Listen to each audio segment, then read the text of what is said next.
सत्र 2020-21 के बीए तृतीय वर्ष के छात्राओं का स्वागत है। मैं अलका जैन, सह आचार्य हिंदी। बच्चों, तृतीय वर्ष में जैसे कि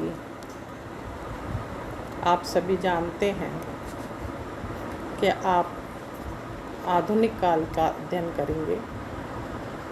पूर्व की कक्षाओं में आप भक्ति काल और रीति काल पढ़ते आए हैं। इस वर्ष आप आधुनिक काल के कवियों को अध्ययन करेंगे। प्रथम पेपर आधुनिक कवियों के विषय में, आधुनिक कविता के विषय में है और द्वितीय पत्र आपका जो है वो गद्य साहित्य पर है। बच्चों, कविता पढ़ने से पहले हमें इतिहास जो है वो पढ़ लेना चाहिए कि इतिहास में क्या बताया गया है।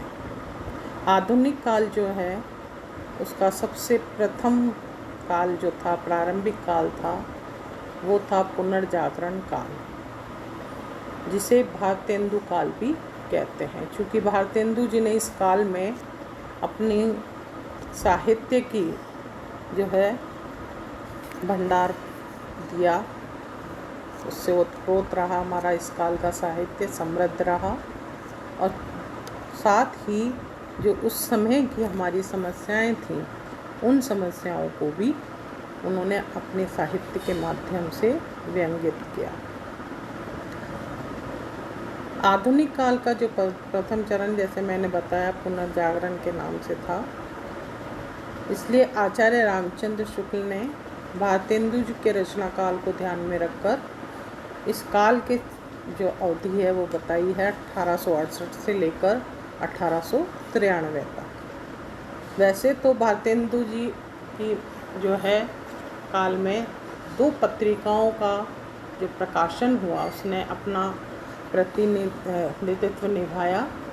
वो था कवि वचन सुधा, जो कि 1868 में प्रकाशित हुई। दूसरी थी सरस्वती पत्रिका, जो 1900 में प्रकाशित हुई। भारतेंदु युग वस्तुतः हर क्षेत्र में पुनर्जागरण का ही युग था, क्योंकि देश जो है वो स्वतंत्रता से संघर्ष कर रहा था, स्वतंत्रता के लिए। और इस संघर्ष में जो है वो हर क्षेत्र में एक सक्रियता दिखाई दे रही थी। इसलिए इस काल को पुनर्जागरण कहा। ये पुनर्जागरण केवल साहित्य के क्षेत्र में नहीं था, बल्कि सामाजिक, सांस्कृतिक, राजनीतिक, धार्मिक सभी क्षेत्र में था और उसमें भी एक नयापन आ रहा था। इसी की परिणति विषय चयन में नवीनता, व्यापकता और विविधता के रूप में जो है वो काव्य में परिलक्षित हुई थी। रीतिकालीन जो प्रवृत्तियाँ थी वो पूरी तरह से विलीन नहीं हुई थी, लेकिन उसी के साथ साथ देश प्रेम, स्वदेशी वस्तुओं का बहिष्कार और बाल विवाह का निषेध, शिक्षा का प्रसार, मद्य निषेध आदि विषयों पर जो है बहुत सी रचनाएं लिखी जा रही थी। राष्ट्रीय भावना का उदय हो चुका था और साथ ही कवि साहित्य के माध्यम से उसे और भी जो है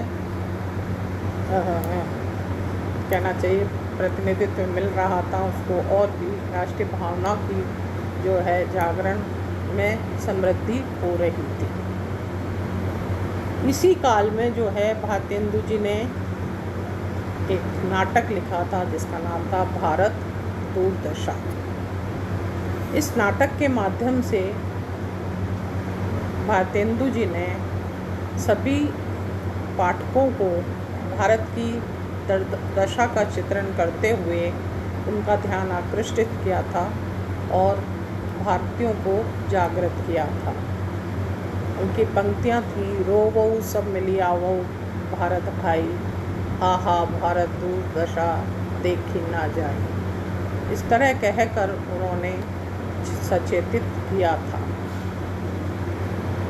इसी के साथ ही चूँकि हमारा देश राष्ट्र आधुनिक रूप में आर्थिक और औद्योगिक युग की ओर भी बढ़ रहा था, तो आर्थिक, औद्योगिक और जो धार्मिक पुनर्जागरण की प्रक्रिया थी, उसने उस समय के समाज को साहित्य चेतना में नवीन प्रवृत्तियों को जो है जागृत किया था।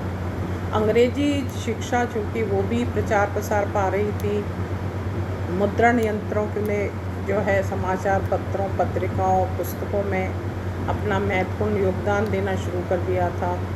भारतेंदु जी ने जो है काव्य क्षेत्र में भी आधुनिक विषयों को अपना विषय बना लिया था, जिसमें रीति की बंदी बंधाई परिपाटी से कविता को मुक्त करके आधुनिक युग का द्वार खोल दिया था। भारतेंदु युग के अनेक साहित्यकार, कवि होने के साथ साथ वे समाज सुधारक और प्रचारक भी थे। वे प्राय किसी न किसी पत्रिका से जुड़े हुए थे तथा इन पत्रिकाओं में अपने विचार, कविताओं तथा निबंधों के माध्यम से व्यक्त करके समाज में व्याप्त कुरीतियों, रूढ़ियों पर प्रहार कर रहे थे। भारतेंदु युगीन कविता में रीतिकालीन प्रवृत्तियाँ जो है पूरी तरह समाप्त नहीं हुई थी, इसलिए वहाँ उस समय के जो कविगण थे वो राधा कृष्ण के मधुर प्रेम को आधार बनाकर श्रृंगारी कविताएं भी लिख रहे थे। उनका ध्यान नवीन विषयों की ओर आकृष्ट हुआ था। इसलिए रामचंद्र शुक्ल ने कहा भी है कि भारतेंदु जी जहाँ एक और तो पद्माकर और द्विज देव की परंपरा में दिखाई पड़ते थे, तो दूसरी ओर वे स्त्री शिक्षा, समाज सुधार आदि पर व्याख्यान देते पाए जाते थे। तात्कालिक जो समाज था वो नए परिवर्तनों का सूत्रपात हो रहा था। अंग्रेजी ढंग के स्कूल कॉलेजों की स्थापना हो रही थी। स्त्री शिक्षा के दरवाजे भी खुल रहे थे। लोग आर्य समाज, ब्रह्म समाज और प्रार्थना सभा आदि के कारण कुरीतियों, अंधविश्वासों, बाल विवाह, सती प्रथा आदि बुराइयों से मुक्ति पाकर नई चेतना को आत्मसात कर रहे थे। औद्योगिकरण और पाश्चात्य शिक्षा प्रणाली का प्रभाव भी व्यापक रूप से यहाँ पड़ रहा था। अतः स्वाभाविक था कि कवियों की दृष्टि जो है वो संकुचित घेरे से निकलकर व्यापक विषयों की ओर बढ़ रही थी, नए नए विषयों की तलाश कर रही थी, नवीन दिशाओं की ओर उन्मुख हो रही थी। भारतेंदु जी के कवियों में स्वयं भारतेंदु जी भी थे और साथ में जो अन्य कवि थे उनमें नाम आता है प्रताप नारायण मिश्र का, बद्री नारायण चौधरी, प्रेमचंद, अंबिका दत्त व्यास, ठाकुर जगमोहन सिंह, राधा कृष्णदास एवं राधा चरण गोस्वामी के नाम हम ले सकते हैं। तो बच्चों, ये था उस समय भारतेंदु काल की परिस्थितियाँ जो साहित्य पर प्रभाव डाल रही थी। उस आधार पर साहित्य की क्या प्रवृत्तियाँ रहीं और किस किस तत्वों के साथ, किस किन प्रवृत्तियों के साथ साहित्य लिखे जा रहे थे, इसकी चर्चा हम अगले सत्र में करेंगे। धन्यवाद।